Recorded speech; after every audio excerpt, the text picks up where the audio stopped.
Hello.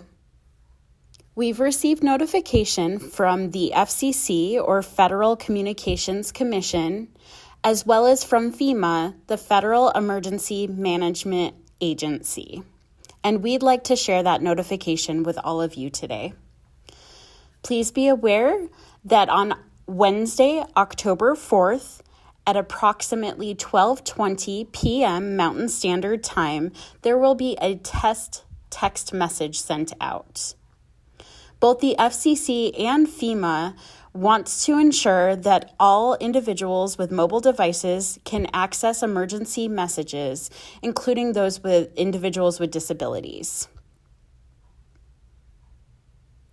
They will transmit this test message with a very specific sound and vibration to your mobile devices. It's imperative that your phone be turned on before 12:20 p.m. on October 4th so that all wireless devices can receive this message, which will be transmitted once. This test message will be presented in either English or Spanish, depending on the phone settings that you have enabled.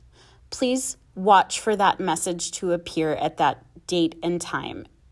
The message will read, "This is a test of the National Wireless Emergency Alert System. No action is required." If your settings are set to Spanish on your phone, you will receive the message listed below on my screen. In the event of widespread severe weather or significant events, the backup testing date will occur on October 11th. If you'd like to know more information about this announcement, please visit the website listed below.